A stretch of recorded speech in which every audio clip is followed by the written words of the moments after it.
India versus Pakistan cricket matches have never been in the spotlight more than they were over the past month. That is because over the past month, for 4 consecutive Sundays, you had an India-Pakistan match take place in a multilateral tournament.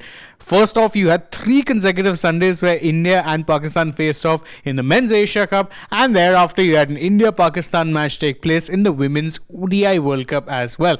But whilst this may be like a bonanza of sorts for fans who would be wanting to see more action between the two arch rivals, it has unfortunately brought to note a tendency that international tournaments, including ICC tournaments, have of grouping India and Pakistan together in order to generate maximum revenue from that particular match. And what's more, it's led to some questioning of that as well. The person who's done it is former England captain Michael Atherton, who has actually called out the ICC and said that perhaps this is something that needs to be looked into and, more importantly, done away with. Atherton was saying this in a column that he wrote for the Times newspaper, and this is some of the things he said. He said that, look, there's little justification for arranging a serious sport to arrange fixtures to suit its economic needs. And now that the rivalry is being exploited in other ways, there is even less justification for it.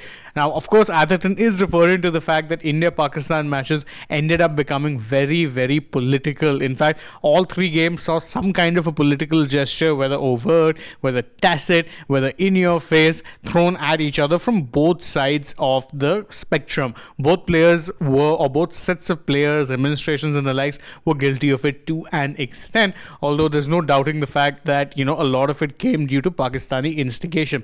Nevertheless, this was just one point that he raised. Another point which he raised was that, truth be told, this is something that then needs to be looked into because it is becoming a political war proxy or a political proxy. This is what he said. He said that if cricket was once the vehicle for diplomacy, it is now clearly a proxy for broader tensions and for propaganda.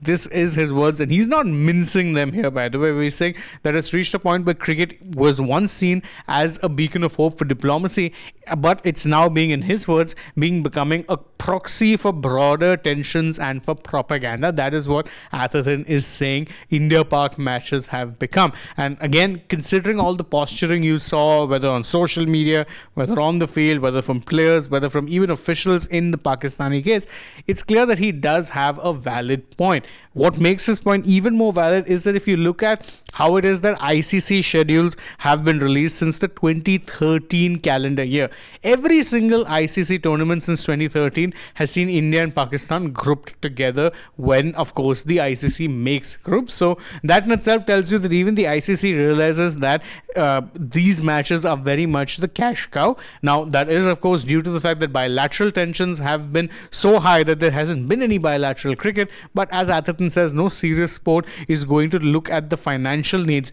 to this extent. If you look at how it is a lot of other sports are, there's always a seeding system or a pot system or some sort of a method in place to ensure that teams of, or that not all top ranked teams play each other, or that all, let's say, big teams will end up playing each other. The groups are divided on a certain basis. ICC tournaments, on the other hand, they don't really have anything of that sort going for them.